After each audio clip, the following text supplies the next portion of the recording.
Il était une fois, dans une grande ville d'Afrique de l'Ouest, un homme nommé Moussa.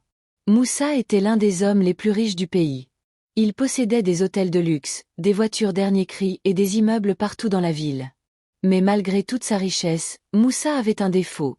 Il était avare et distant. Il croyait que l'argent pouvait tout acheter, même l'amour.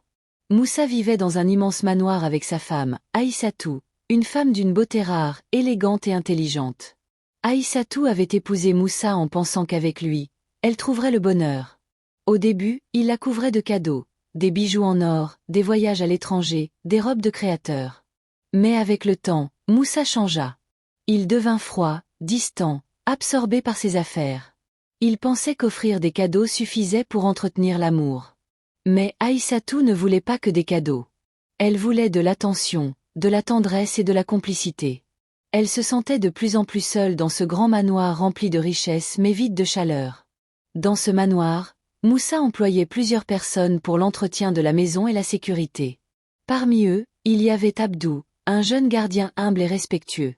Abdou venait d'un milieu modeste, mais il était honnête et travaillait dur pour subvenir aux besoins de sa famille. Un jour, Moussa partit pour un long voyage d'affaires à l'étranger. Il laissa Aïssatou seule avec les domestiques, dont Abdou. Les journées devenaient longues et silencieuses pour Aïssatou. Un soir, alors qu'elle se promenait dans le jardin pour tuer l'ennui, elle croisa Abdou, qui faisait sa ronde. « Bonsoir, madame, » dit-il poliment. « Bonsoir, Abdou. Comment vas-tu » répondit-elle avec un sourire. Ce fut un simple échange de politesse, mais le lendemain, ils se croisèrent à nouveau et échangèrent quelques mots de plus. Jour après jour, leurs conversations devinrent plus longues, plus profondes. Aïssatou appréciait la simplicité et l'écoute d'Abdou, quelque chose qu'elle n'avait plus avec Moussa. Abdou, de son côté, admirait la gentillesse et la beauté d'Aïssatou. Petit à petit, cette complicité se transforma en quelque chose de plus fort. Aïssatou et Abdou tombèrent amoureux, sans même s'en rendre compte. Une nuit, sous le clair de lune, Aïssatou et Abdou se retrouvèrent dans le jardin. Le silence de la nuit les enveloppait, et leurs cœurs battaient à l'unisson. « Abdou, tu es la seule personne qui me comprend ici. » murmura Aïssatou. Abdou baissa les yeux, conscient de la gravité de la situation. « Madame, ce que nous faisons est dangereux, mais je ne peux pas contrôler ce que je ressens pour vous. » Sans un mot de plus, leurs regards se croisèrent, et ce qui devait arriver arriva. Ils succombèrent à leur passion, dans l'ombre du manoir, loin des regards indiscrets. Cette relation secrète devint leur refuge, leur échappatoire à la solitude et à la tristesse. Mais comme on dit souvent, rien ne reste caché éternellement. Moussa devait rester à l'étranger pendant 2 semaines. Mais il décida de rentrer plus tôt que prévu, sans prévenir personne, pensant surprendre sa femme. Il imaginait déjà son sourire en le voyant rentrer à l'improviste. Mais ce qu'il allait découvrir allait changer sa vie. Tard dans la nuit, Moussa entra discrètement dans la maison. Il monta les escaliers à pas de loup, pensant trouver Aïssatou endormie. Mais lorsqu'il ouvrit la porte de leur chambre, il figea sur place. Aïssatou et Abdou étaient ensemble dans le lit. Moussa sentit son sang bouillir. La colère et la trahison l'envahirent.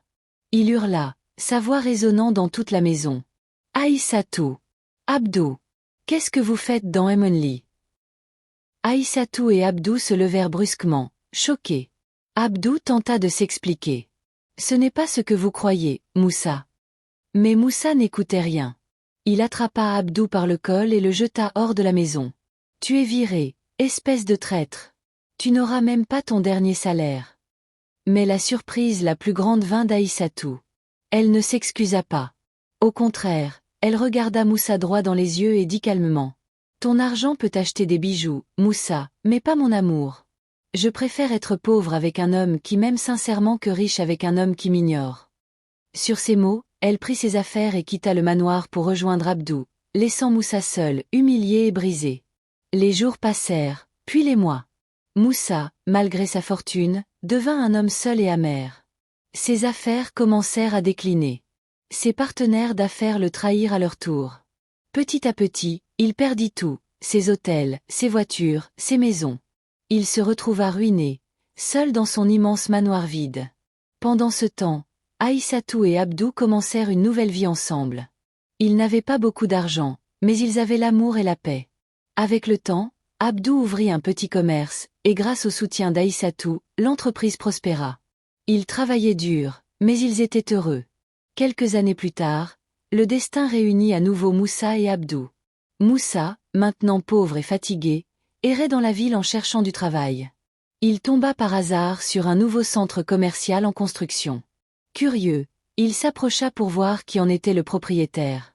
À sa grande surprise, il vit Abdou, vêtu d'un costume élégant, donnant des instructions à ses employés. À ses côtés, Aïssatou souriait, rayonnante. Moussa baissa les yeux, honteux, et tenta de s'éloigner discrètement. Mais Abdou le remarqua et l'appela. « Moussa? C'est toi ?» Moussa se retourna, gêné, incapable de prononcer un mot. Il s'attendait à des reproches, à de l'humiliation. Mais à sa grande surprise, Abdou s'approcha avec un sourire sincère et tendit la main. « La vie est un cercle, Moussa. Aujourd'hui, c'est moi qui peux t'aider. » Moussa sentit les larmes lui monter aux yeux. Il comprit enfin que la vraie richesse ne se trouve pas dans l'argent, mais dans le cœur des gens. Et voilà, c'était l'histoire de Moussa, Aïssatou et Abdou. Une histoire de trahison, mais surtout une leçon de vie. Parfois, on croit que l'argent peut tout acheter, mais sans amour, sans respect, il ne reste que des murs froids et une vie vide. Qu'en pensez-vous ? Laissez vos impressions en commentaire, et n'oubliez pas de liker et de vous abonner pour plus d'histoires captivantes. Merci d'avoir regardé, et à très bientôt sur Dija Fâché.